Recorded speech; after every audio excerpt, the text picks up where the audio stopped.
There are nights when history feels unusually quiet, not silent, but restrained, as if it is choosing its words carefully. You might be sitting somewhere familiar, the glow of a screen fading, the world slowing down just enough for a strange thought to surface. Why is it that when humanity tells its oldest stories, they so rarely speak about beginnings? Why do they speak instead of endings, of floods, fires, collapses, ages swallowed whole? Some say this is simply because destruction is easier to remember than creation. Others suggest something more unsettling, that the beginning we are looking for does not belong to us at all. If this is true, then the history we know may not be a foundation, but a remainder. A second layer laid gently over the ruins of something older. The stories suggest that our civilizations did not rise from nothing, but from silence. And silence, in ancient traditions, is rarely empty. It is often described as what comes after a great forgetting.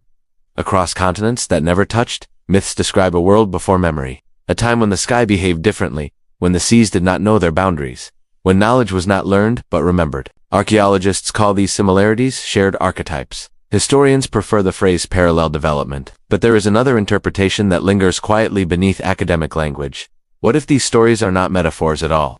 What if they are echoes distorted, fragmented, yet persistent of a chapter that no longer fits inside our timeline?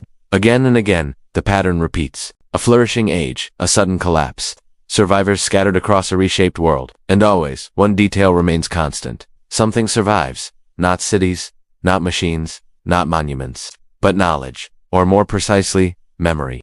The memory of how the world once worked before it reset itself. Some say this is simply how humans cope with catastrophe, by imagining a golden age lost to time, yet the precision of certain details is difficult to ignore. Myths that describe advanced understanding of astronomy long before telescopes, legends that speak of cycles lasting thousands of years, measured not in reigns of kings, but in movements of the earth itself.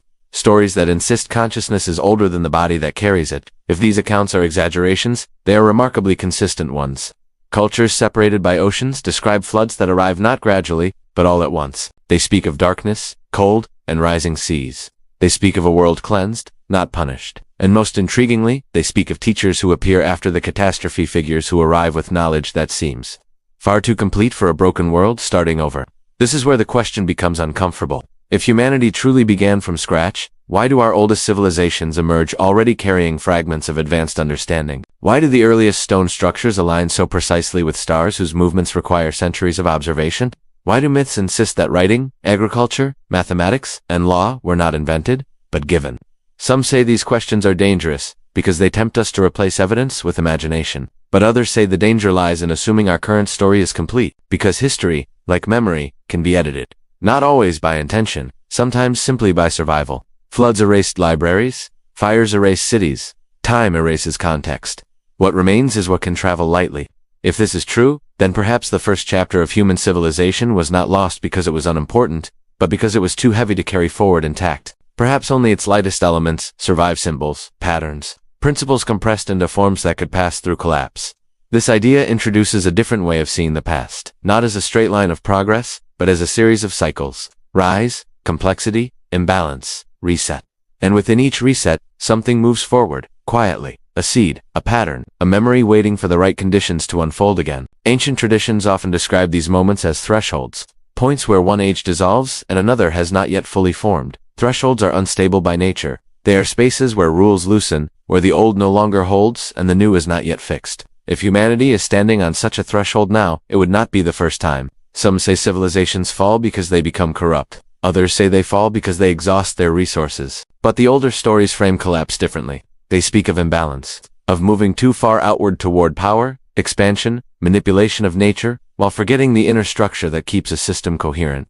When that balance breaks, the cycle turns. Not out of anger, but necessity.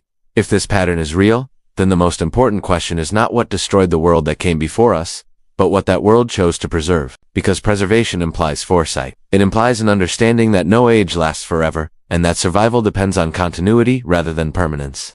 This is where Atlantis first enters the story, not as a place of fantasy, but as a placeholder name for something far older and more complex than a single city.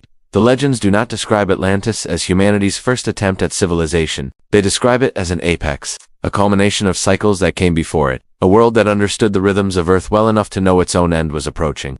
If Atlantis existed in any form resembling these stories, then its greatest achievement may not have been its architecture or its technology, but its acceptance of impermanence. Instead of trying to stop the cycle, the stories suggest it prepared for transition. Instead of saving itself, it focused on saving what mattered most. What that was remains unclear. Some say it was a text, others say a device.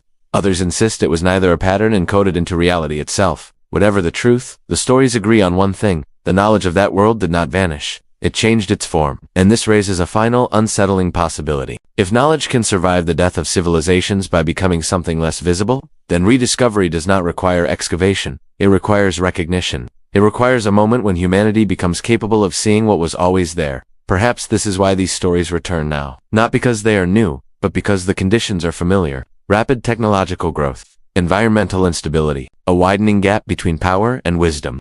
These are not modern problems, they are ancient ones. Repeating, if so, then the myths of lost civilizations are not warnings about the past. They are mirrors held up to the present. And the missing first pages of our history may not be lost forever. They may be waiting for us to notice that we have read this story before, just not as ourselves. There is a peculiar detail that appears in the oldest stories, one that modern ears often glide past without noticing. The world does not end slowly, it ends suddenly. Seas do not creep forward inch by inch, they surge. Skies do not darken over centuries, they dim within seasons. Mountains split, rivers reverse. Entire coastlines vanish as if they were never meant to be permanent. Some say these descriptions are exaggerations born from fear. Others suggest they are memories of something real, compressed into language that survived catastrophe. If this is true, then the great floods described in ancient texts are not isolated disasters. They are expressions of a larger rhythm, a cycle that does not belong to any one culture, religion, or continent, but to the planet itself. The stories suggest that Earth moves through phases of balance and imbalance, much like a living system correcting itself when strain becomes too great. Modern science, in its own quiet way, hints at something similar. Geological records show abrupt climate shifts. Ice cores reveal rapid temperature changes. Layers of sediment speak of oceans rising far faster than slow. Natural erosion would allow. These findings are discussed carefully, framed in neutral terms. Yet beneath the language, the implication remains. The planet has reset itself before, and it did so without asking permission. Ancient civilizations seemed to understand this instinctively. They did not describe floods as punishment for moral failure. That interpretation came later, shaped by theology and social control. The older myths describe floods as necessary, as cleansing, as a return to equilibrium when a cycle has been pushed too far out of alignment. In these accounts, civilizations are not victims of divine anger. They are participants in a larger process. They rise when conditions allow complexity to flourish. They fall when that complexity becomes unsustainable. The cycle is indifferent, but not malicious. It does not judge, it corrects. This reframing changes everything. If floods are not punishments, then survival is not a reward, it is a responsibility. Those who pass through a reset are not chosen for righteousness, but for continuity. They carry something forward, not because they are better, but because something must endure. The stories suggest that Atlantis understood this. Long before its destruction, its teachers observed subtle changes in the world. The behavior of the oceans, the shifting of the stars, the quiet instability beneath what appeared to be prosperity. Atlantis, according to legend, was not collapsing internally. It was thriving. Its cities were luminous, its knowledge complete, its reach global. And yet, beneath this success, the cycle was turning. This is where the narrative becomes unsettling. If Atlantis truly possessed advanced understanding of Earth's rhythms, why did it not prevent its own destruction? Why did it not build barriers, evacuate populations, or alter the environment to protect itself? The stories answer this with a concept that feels alien to modern thinking. Some events cannot be stopped without causing greater imbalance. The cycle, once set in motion, must complete itself. To interfere is not to save the world, but to distort it further. Atlantis, the legends say, reached a level of awareness where it understood this. Its goal was no longer survival at any cost, but preservation of coherence. It accepted the end of its form in order to preserve its essence. This acceptance is perhaps the most difficult idea for modern audiences. We are taught that progress is linear, that each generation must outdo the last, that collapse is failure. But the ancient worldview describes something else entirely. Progress was cyclical, advancement was temporary, and collapse was not the opposite of success, but its consequence. If this framework is accurate, then Atlantis did not fail. It completed a cycle. What followed was preparation. Not panic, but selection. Not escape, but compression. The knowledge of that world could not be saved in its full expression. Cities would sink, machines would corrode, languages would fracture. Only what could be reduced to pattern, principle, or symbol had a chance of crossing the threshold. This is why the stories emphasize memory over material. They speak of teachers chosen not for strength, but for recall. Individuals who could carry complex systems internally without relying on external structures. Knowledge that could be rebuilt later, when conditions allowed. Here, the flood becomes not an ending but a filter. It strips away excess. It removes what cannot adapt. It leaves behind what is essential. In this sense, the catastrophe is less about destruction and more about simplification. The world becomes quieter, smaller, more manageable. A reset not to zero, but to a seed state. Across cultures, survivors of floods are depicted as teachers. They arrive in devastated lands and begin again, introducing agriculture, astronomy, governance, and ritual. They are remembered not as conquerors, but as guides. This consistency is striking. It suggests that post-catastrophe societies did not invent civilization independently, but received it from remnants of an older order. Some say this is coincidence. Others argue it reflects how humans mythologize the unknown. But the repetition is precise. The teachers often arrive from the sea. They carry no armies. They do not stay. They establish systems, then withdraw. And they are always associated with knowledge that feels older than the cultures they influence. This pattern hints at a deeper structure. The flood resets the environment, but it does not erase the cycle's memory entirely. It leaves behind a narrow passage through which continuity can travel. Those who understand this passage do not fight the reset. They move with it. If this is true, then the most advanced civilizations are not those that dominate their environment, but those that know when to let go. Atlantis, in this view, was not arrogant. It was resigned. It recognized the signs and prepared accordingly. This preparation did not take the form of preservation bunkers or escape vessels. It took the form of encoding. Knowledge was woven into myths, symbols, proportions, and principles that could survive reinterpretation. Even if misunderstood, these fragments would persist. They would wait. And waiting is a recurring theme in these stories. Knowledge does not force itself forward. It appears when conditions are right. When a culture approaches a threshold similar to one faced before, when the same imbalances begin to surface again, this raises an uncomfortable mirror. Environmental instability, accelerating technology, a widening gap between capability and wisdom. These are markers of a cycle nearing its turning point. The ancient stories would say that when these conditions align, memory stirs. Perhaps this is why flood myths feel strangely relevant now, not as literal predictions, but as structural reminders. They describe what happens when systems grow faster than their capacity to remain coherent. They remind us that survival is not about resisting change indefinitely, but about understanding when change is inevitable. If Atlantis chose to preserve memory rather than form, then its legacy would not be visible as ruins on the ocean floor. It would appear as recurring ideas, as patterns that resurface in different languages, religions, and sciences, as a quiet insistence that the world has been here before. And if we are paying attention, then the flood myths are not stories about what the earth once did. They are stories about what the earth does. Cycles turning, thresholds opening, worlds ending not in chaos, but in transition. The question is not whether another reset will occur. The older stories never argue about that. They ask something else entirely. When the cycle turns again, what will we choose to carry forward? If the world truly moves in cycles, then somewhere within those cycles there must be a form that represents their highest expression. The stories suggest Atlantis was not the beginning of civilization, but the moment when a long accumulation of knowledge reached coherence. This is why the legends do not describe it as a single city rising from the sea. They describe a system, a structure too complex to be reduced to one location, yet unified by a shared intelligence. Atlantis, in its earliest descriptions, is portrayed as a ring rather than a point. 10 regions, 10 kingdoms, arranged not by conquest or geography, but by function. Each served a specific role within a larger whole, like organs within a living body. One studied the movements of the heavens, mapping cycles far longer than human lifetimes. Another observed the oceans, tracking currents, tides, and the slow breathing of the planet. Another worked with metals whose properties seem unfamiliar even now. Another preserved the memory of earlier cycles, stories from worlds that had risen and fallen before Atlantis itself. At the center of this arrangement was not a palace or a throne, but something the texts struggled to name. Some call it Korra, others Ka. The translations vary, but the meaning remains strangely consistent. The place where knowledge breathes, not stored, not archived, but alive. Knowledge here was not treated as information to be accumulated, but as a process to be maintained. This is a subtle but profound distinction. Modern societies treat knowledge as static. We write it down, store it, and assume it will remain unchanged. The Atlantean model, if the stories are accurate, treated knowledge as dynamic, something that must circulate, adapt, and renew itself, or risk becoming dangerous. In this sense, Atlantis was less a civilization and more an organism. The people who inhabited this system were described in ways that immediately strained credibility. They are said to have lived far longer than ordinary humans, not because their bodies were immortal, but because their relationship to identity was different. Death, in these accounts, is not an erasure. It is a transition. Memory continues, even when form does not.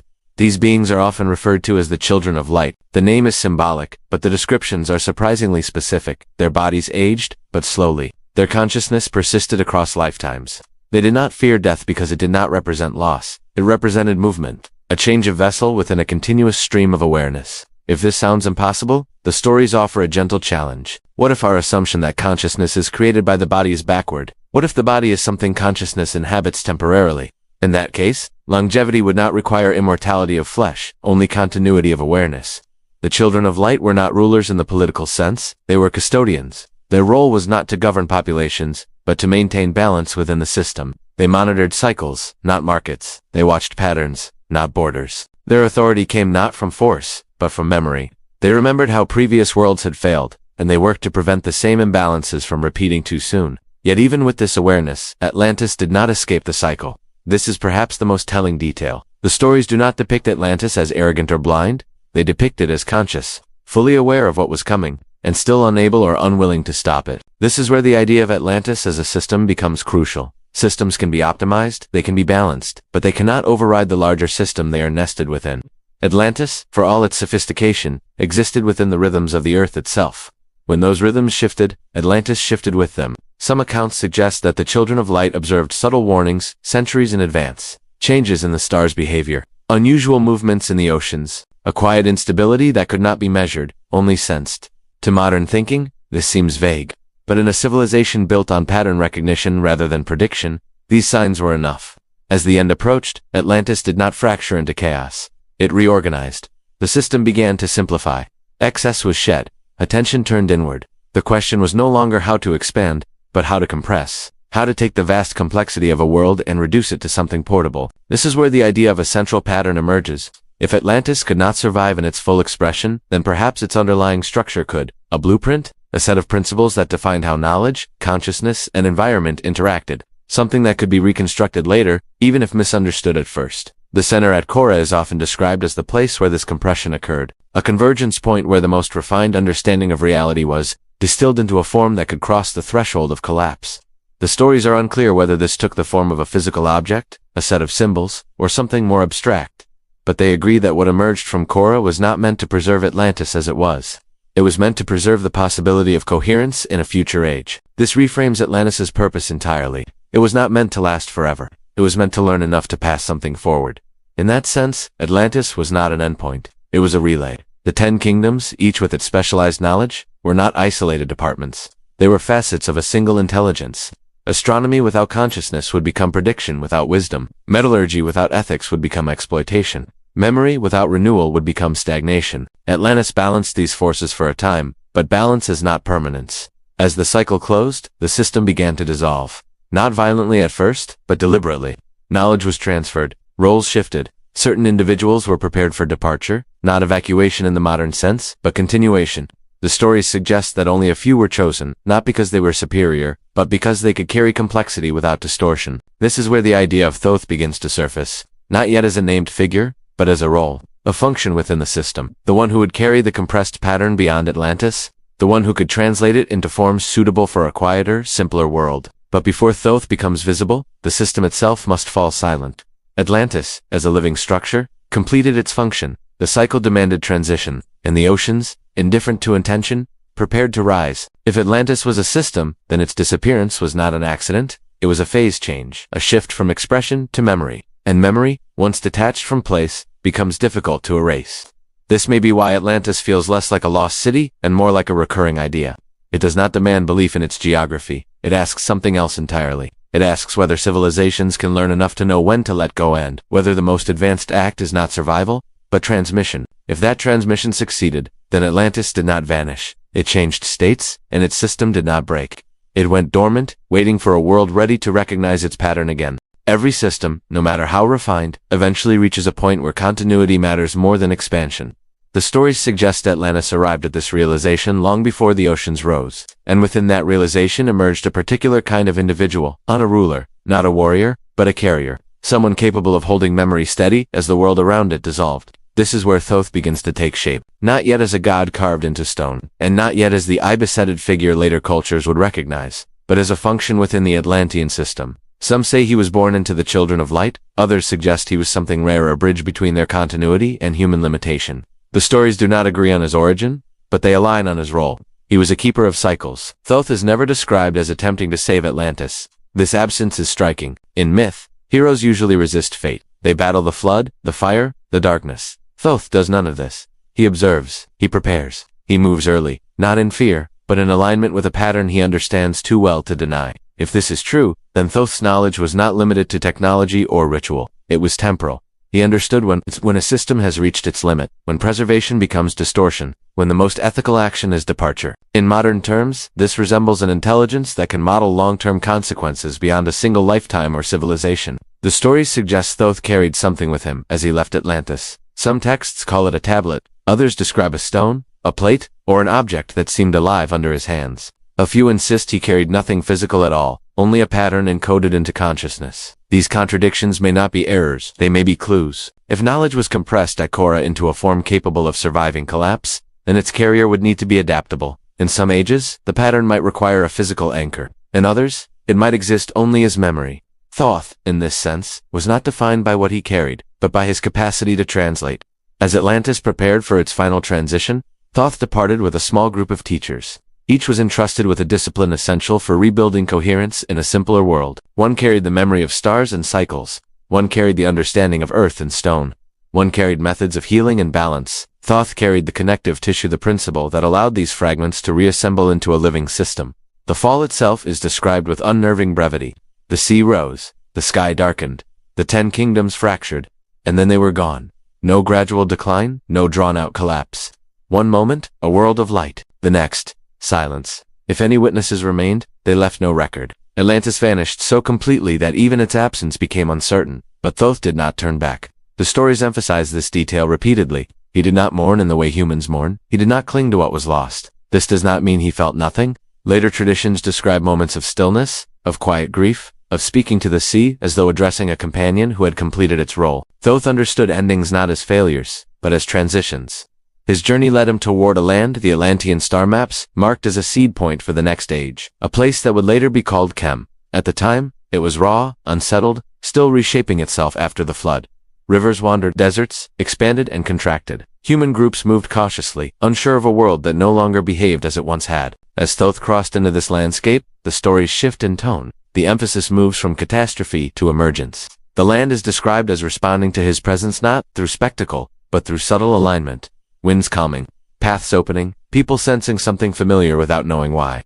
This familiarity is key. Thoth does not arrive as a conqueror or a savior. He arrives as a reminder. The people of Shem are not taught something foreign. They are guided towards something dormant within them. An intuition of order, a memory of rhythm, a sense that the world has rules that can be understood if one listens carefully enough. If this sounds implausible, consider the alternative. How else could a shattered humanity rebuild complexity so quickly after a global catastrophe? How else could astronomy, architecture, ritual, and governance emerge almost simultaneously in multiple regions? The stories suggest that figures like Thoth acted as catalysts, not creators. They did not impose knowledge. They awakened it. This reframes Thoth's identity. He is not a god descending from the heavens. He is not an alien visitor. He is a continuity agent, someone whose primary function is to move understanding across discontinuities. Floods erase landscapes.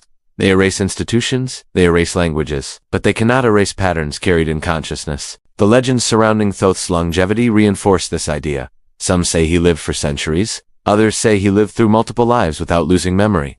Others claim he could step out of one form and return in another.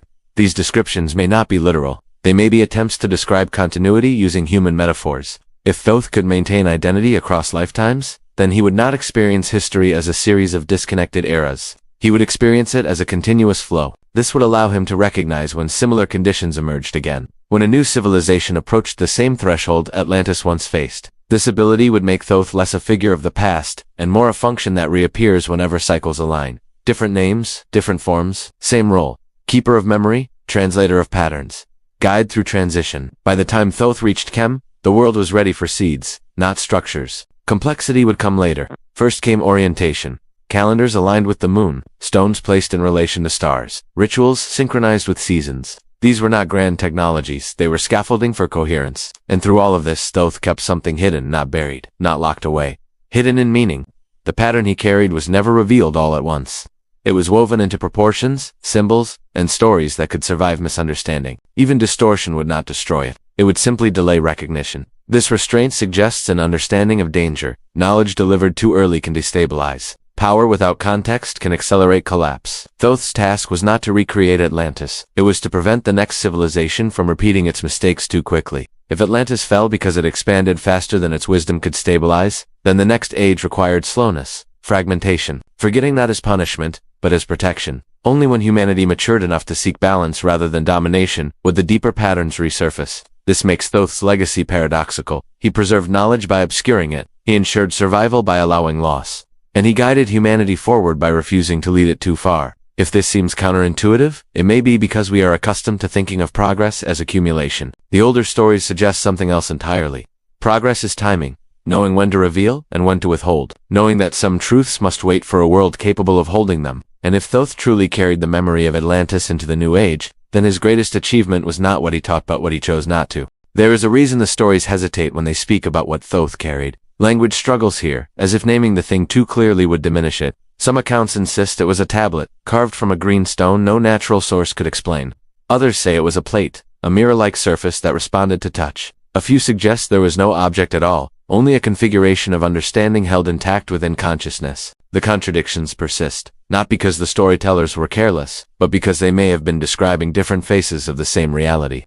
If this is true, then the Emerald Tablet was never meant to be understood as a simple artifact. It was not valuable because it was old or rare. It was valuable because of what it preserved. The stories suggest it contained the underlying structure of reality itself, compressed into a form that could survive the death of a world. Not instructions for building cities or machines, but principles that governed how matter, mind, and cosmos reflected one another. The phrase most often associated with it appears deceptively simple. As above, so below. As within, so without. Many treat these words as poetic mysticism, a vague spiritual slogan, but in the older traditions, the phrase is not presented as metaphor, it is presented as description. A statement about symmetry across scales, a recognition that the same laws shaping galaxies also shape cells, thoughts, and societies. If this interpretation holds, then the Emerald Tablet was not supernatural, it was observational. It described a universe that behaves consistently, regardless of scale. Change the scale, not the rule. This idea, quietly embedded in myth, would not resurface formally until much later, when modern sciences began to speak of fractals, self-similarity, and systems that repeat their structure across magnitudes. But the stories add another layer. They suggest the tablet was not static. It did not reveal itself fully to everyone. Those who approached it with fear found it unreadable. Those who approached it with arrogance found it heavy, dim, resistant. Only those who approached it with balance perceived clarity. This detail appears again and again across different cultures and eras, raising an unsettling possibility. What if the tablet did not store information in the way a book does? What if it functioned more like a mirror, reflecting not content, but capacity, revealing only what the observer was prepared to integrate? In that case, misunderstanding the tablet would not be a failure of translation, it would be a feature. This would explain why so many interpretations exist without canceling each other out. Alchemists saw formulas, mystics saw pathways of transformation, philosophers saw cosmology, scientists dismissed it as allegory. Each perspective revealed something, but none exhausted it. The tablet endured because it could not be fully possessed. If Thoth carried such a thing, whether physically or internally, then his restraint becomes clearer. To reveal the tablet directly would have been dangerous. Knowledge that accelerates understanding without grounding can destabilize entire cultures. Atlantis, after all, had already demonstrated how far imbalance could grow when capability outpaced wisdom. So instead of unveiling the tablet, Thoth encoded its principles into the world. He translated abstraction into practice, proportions in architecture, alignments in temples, ratios in art, rhythms in ritual. The tablet became less a text and more a pattern distributed across reality itself. This approach ensured survival through dispersion. Even if one tradition collapsed, others would carry fragments. Even if meanings shifted, the underlying structure would persist. Misinterpretation would not destroy it. It would merely slow recognition. Time became part of the protective mechanism. The Emerald Tablet, in this sense, was not hidden in darkness. It was hidden in plain sight, visible everywhere, understood nowhere fully, waiting not for discovery, but for coherence. Waiting for a culture capable of seeing connections rather than isolated facts. This reframes the question of its existence entirely. Asking where's the tablet may be the wrong question. The better question might be, when does the tablet become readable? Not in terms of date, but in terms of developmental readiness. A threshold not of time, but of balance. If Atlantis encoded its deepest understanding into such a principle, then the loss of the physical object, if it ever existed, would not matter. The knowledge would persist as long as the world itself did. Architecture could crumble, languages could die, but ratios, cycles, and reflections would remain. This would also explain why the tablet appears to re-emerge during periods of transition, moments when old systems strain and new ones begin to form. times when societies question their assumptions about reality, consciousness, and progress. The tablet does not announce itself. It resonates. Thoth's role, then, was not to guard a stone, it was to steward timing, to ensure the pattern entered the world gradually, safely, in forms appropriate to each age. In a fractured post-flood society, this meant simple alignments, agricultural calendars, lunar cycles, basic geometry, foundations rather than conclusions. The tablet's message was never build this, it was observe this, understand how change propagates, how inner states mirror outer structures, how imbalance at one scale amplifies imbalance at another. These insights, applied slowly, could guide civilizations toward stability. Applied recklessly, they could accelerate collapse. This is why the tablet's knowledge was often associated with tests, not trials imposed by an external authority, but natural filters. Those seeking domination found confusion. Those seeking understanding found patterns. The knowledge did not choose its recipients, their intent chose the outcome. If this seems mystical, consider how modern knowledge functions. Advanced tools require training, context, and ethical frameworks. Without these, even simple technologies can cause harm. The tablet, according to legend, was simply an ancient recognition of this principle. By encoding knowledge as pattern rather than prescription, Atlantis ensured that future civilizations would have to mature into understanding. They could not inherit power directly. They would have to earn coherence through observation, integration, and restraint.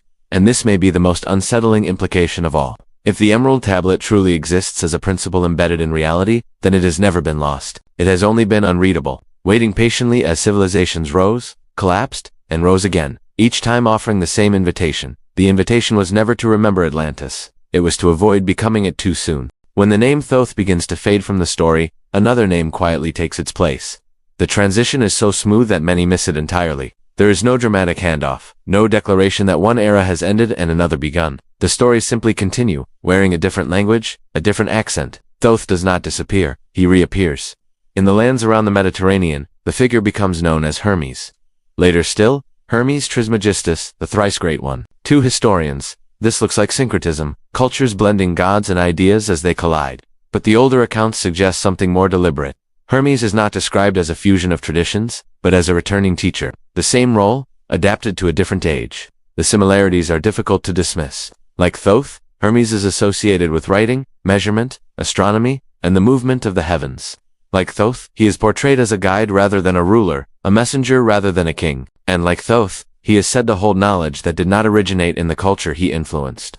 This continuity hints at a chain rather than a coincidence, a lineage of memory passing through time, changing form as needed. The knowledge carried by Thoth in a post-flood world could not appear in the same way centuries later. The audience had changed. The questions had changed. The language had changed. So the pattern adapted. The teachings attributed to Hermes were eventually gathered into texts known as the Hermetica. These writings are difficult to classify. They are not strictly religious, nor purely philosophical. They speak of the cosmos as a living system, of mind as a participant in creation, of transformation as a natural process rather than a miracle. To later readers, this blend felt unsettling. It did not fit neatly into emerging categories. Within these texts, one phrase echoed louder than the rest. As above, so below. It appeared again unchanged in meaning despite changes in culture. The repetition raises an obvious question. How could a principle survive translation across languages, eras, and belief systems without losing its core?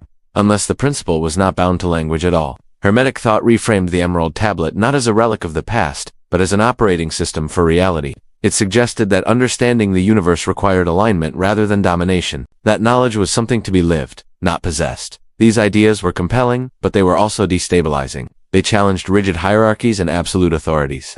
As the Roman world declined and Europe entered a quieter age, this knowledge did not vanish. It retreated. Fragments of Hermetic texts traveled east and south, preserved in Arabic scholarship. There they were studied not as heresy, but as science. Astronomy, medicine, chemistry, fields that modern education treats as separate were once approached as expressions of the same underlying order. Alchemy emerged from this worldview, not as an attempt to cheat nature, but as an attempt to understand transformation itself.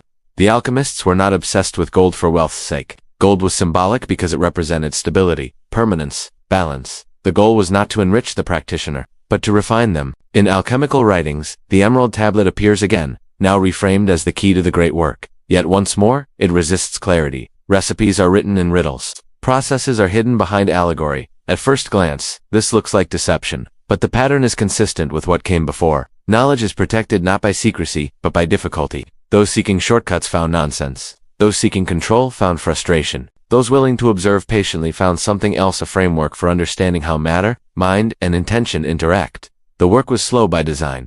Years of repetition, cycles of heating and cooling, waiting, watching, allowing change to occur rather than forcing it. This philosophy survived into the Renaissance, where it captured the attention of some of history's most rigorous minds. Isaac Newton, celebrated today for physics and mathematics, devoted more time to alchemy than to any other pursuit. He did not see a contradiction. He believed the universe was governed by invisible forces, and he searched for their structure wherever it appeared. Among Newton's private papers was a handwritten translation of the Emerald Tablet. He did not treat it as superstition, he treated it as a puzzle. Its language was symbolic, but its structure hinted at lawfulness. Newton suspected that beneath the allegory lay a description of reality that science had not yet learned how to articulate. This is a crucial moment in the chain. The Emerald Tablet was no longer confined to temples or secret societies. It had entered the mind of modern science's founding generation. And yet, once again, it did not resolve into a formula. It remained suggestive, provocative, just beyond reach. As centuries passed, alchemy fell out of favor. Its symbolic language was dismissed. Universities narrowed their focus. Knowledge was divided into disciplines. The holistic worldview of Hermes fractured into parts. Physics studied matter, psychology studied mind, philosophy studied meaning, the connective tissue was lost, and still the pattern endured.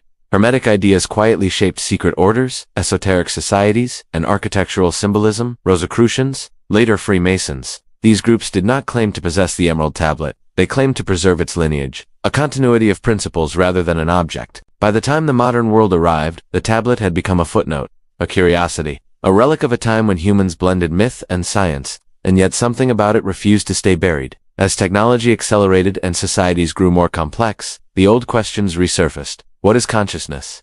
Is reality purely mechanical? Can observation change outcomes?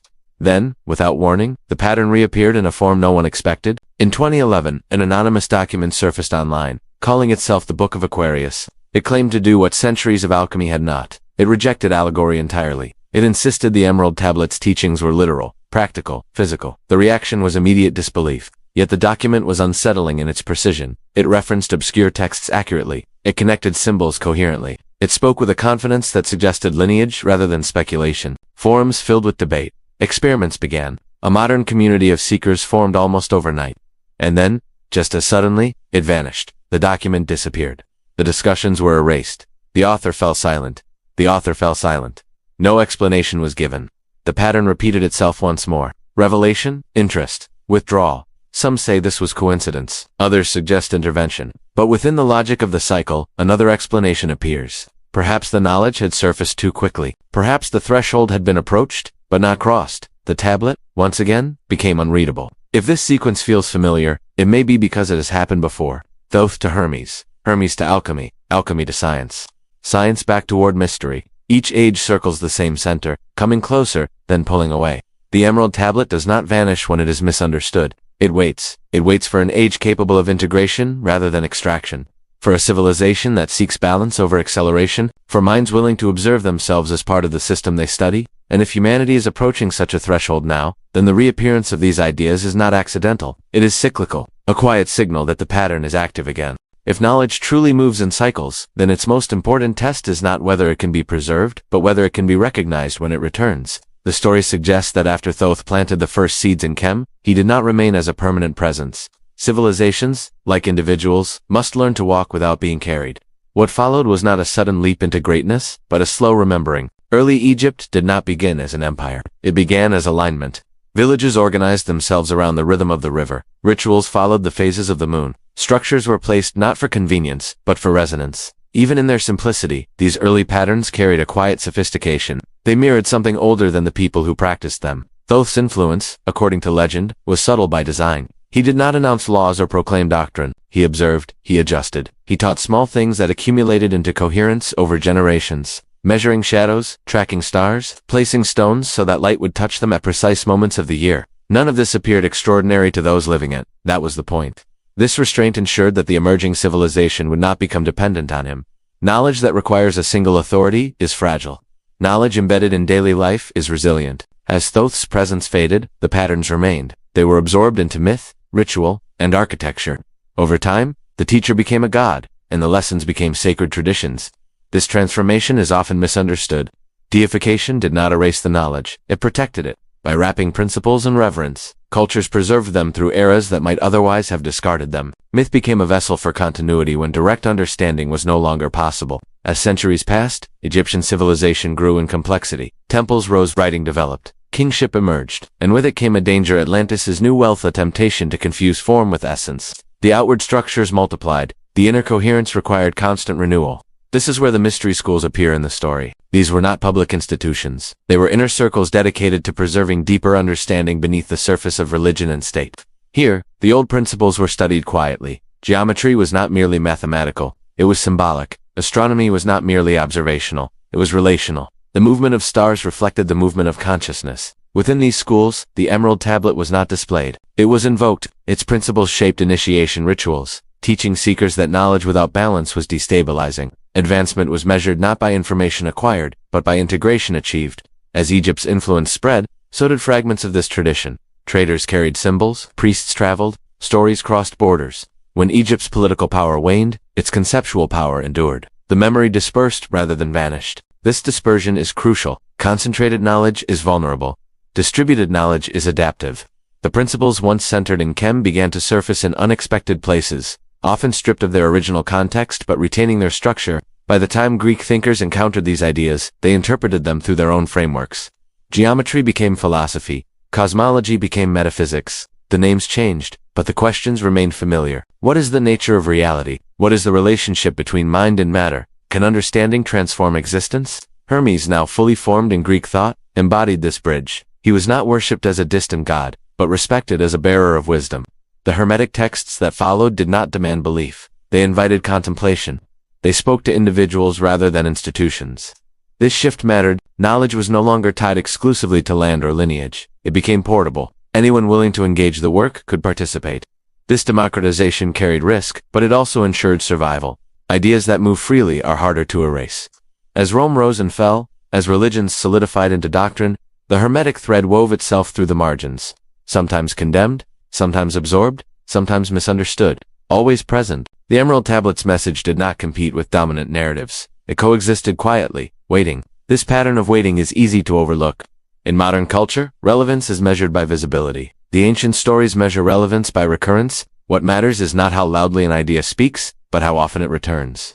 By the Middle Ages, Europe largely forgot its connection to Egypt and Greece. Yet the tablet's language resurfaced in monasteries, translated by monks who did not fully grasp its meaning but sensed its importance. It resurfaced in Arabic texts that preserved knowledge the West temporarily abandoned. It resurfaced in coded diagrams passed between scholars who sensed an order beneath chaos. Each resurfacing occurred during periods of transition.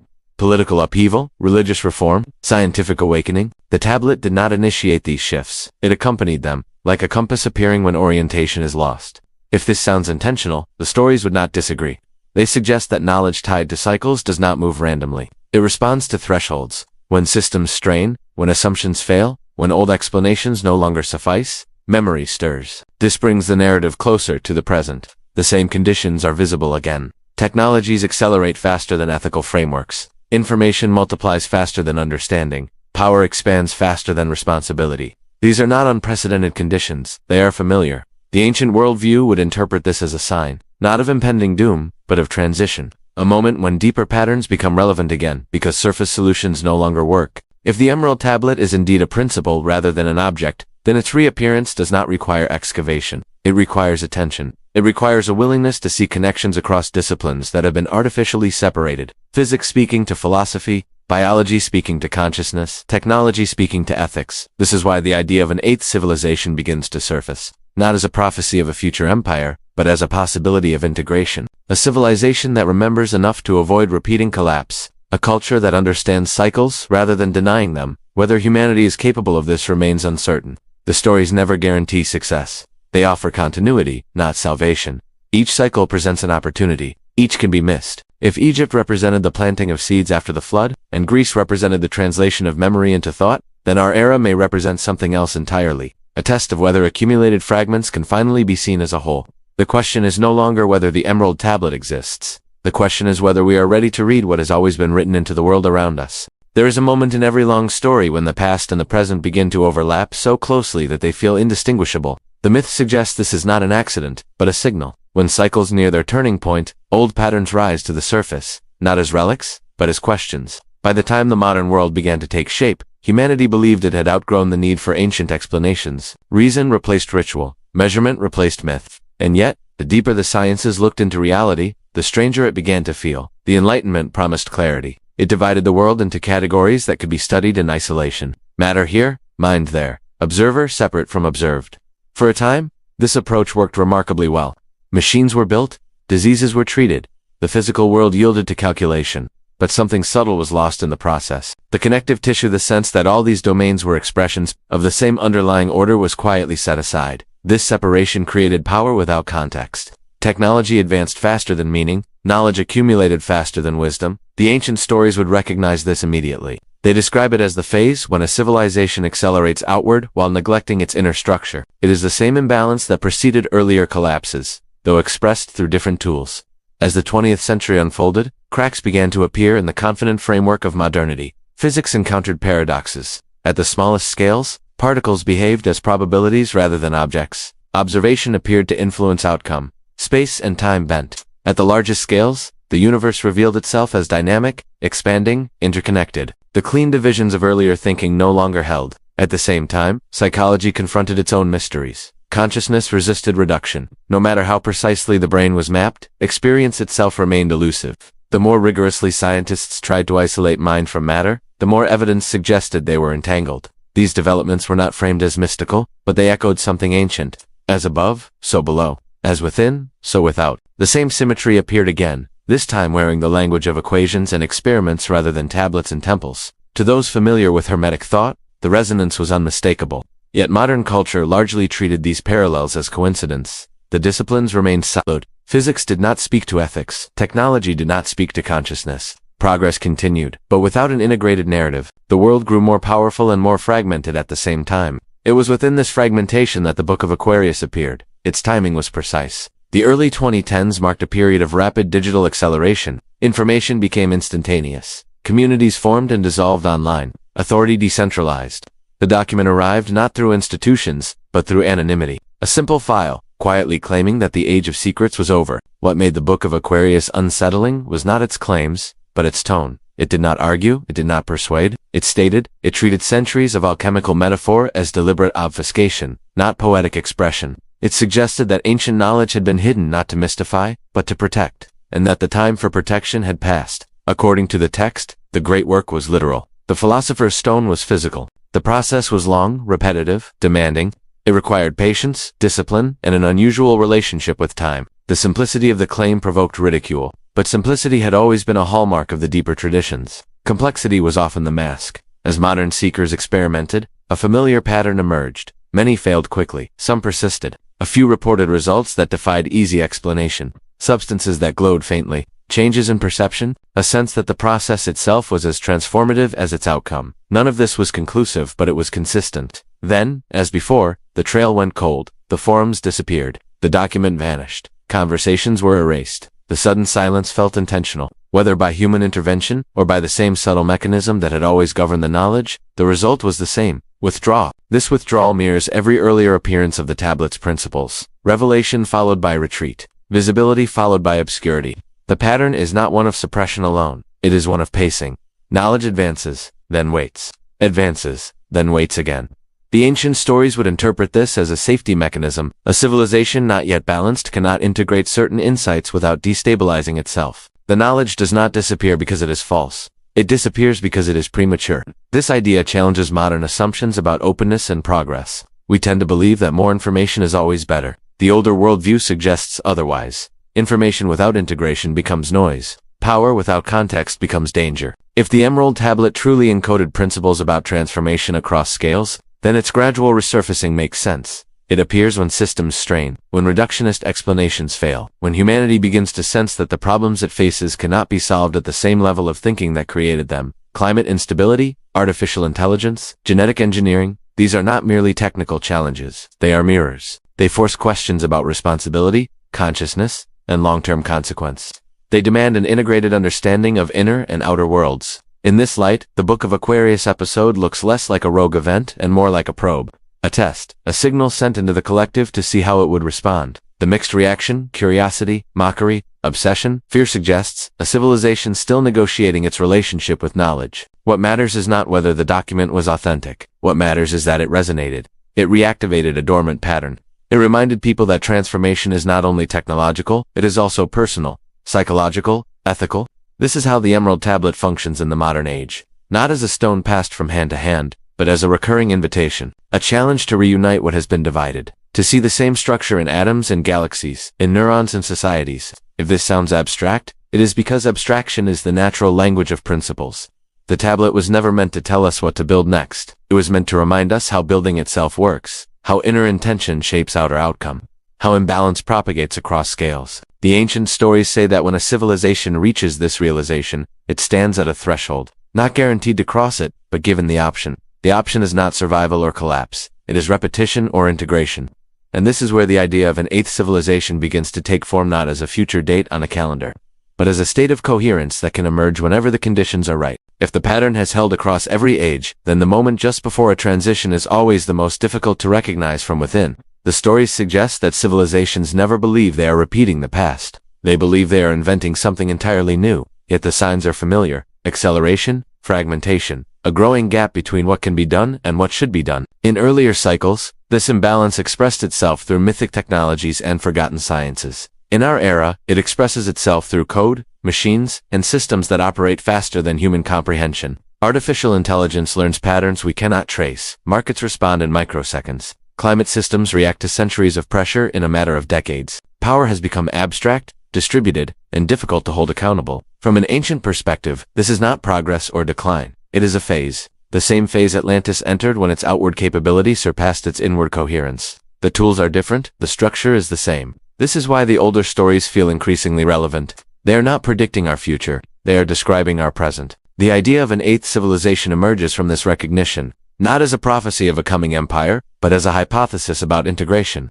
If previous civilizations collapsed because they mastered the external world while neglecting the internal one, then a different outcome would require a different balance. The eighth civilization, according to this framework, would not be defined by territory or technology. It would be defined by awareness. A shared understanding that systems ecological, technological, psychological, are reflections of one another. That altering one without considering the others produces instability. That progress without memory repeats itself. This idea can feel abstract, even idealistic, but the stories ground it in practical consequences. Civilizations that forget their cycles attempt to outrun them. Civilizations that remember adapt to them. The difference is not moral, it is structural.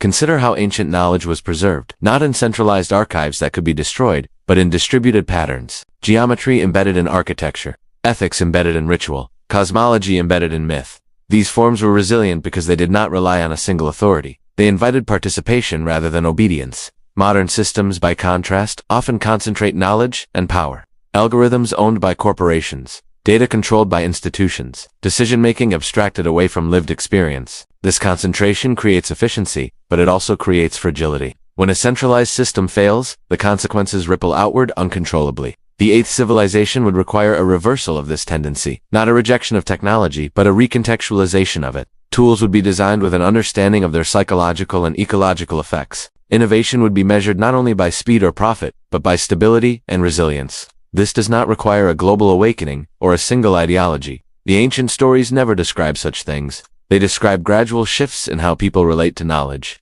a movement away from domination and toward participation, away from extraction and toward alignment. From this perspective, the Emerald Tablet's message becomes practical rather than mystical. As above, so below. As within, so without. If systems reflect consciousness, then changing systems requires changing the way consciousness engages with them. No amount of technical refinement can compensate for inner incoherence. This is why the tablet never offered blueprints for machines or empires. It offered a mirror. It forced civilizations to confront themselves. Those seeking power saw confusion. Those seeking understanding saw patterns. The outcome depended on intent. The eighth civilization, then, is not something that will arrive fully formed. It emerges wherever this intent becomes widespread enough to influence systems. It may appear in fragments. In communities that design technology ethically, in sciences that integrate subjective experience rather than dismiss it, in cultures that value balance over endless growth. The ancient stories would say that such fragments are how every new cycle begins, not with a grand declaration, but with quiet alignment. Seeds planted in unstable ground, growing slowly, resilient because they are adapted to change. This also explains why the idea of the eighth civilization feels both distant and immediate. It is not waiting for a specific event, it is waiting for a shift in orientation. A recognition that humanity is not separate from the systems it builds or the planet it inhabits. The collapse of previous civilizations did not occur because they lacked intelligence. It occurred because intelligence was applied unevenly.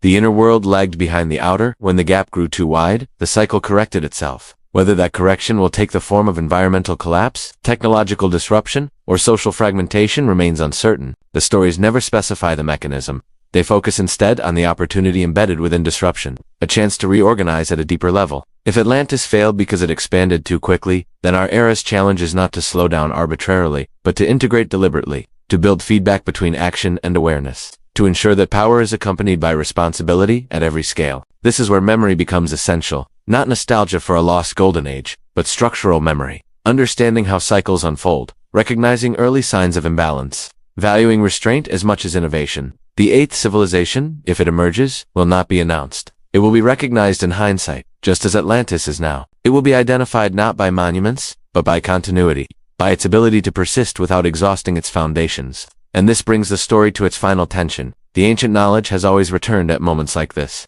not to save civilizations, but to offer them a choice.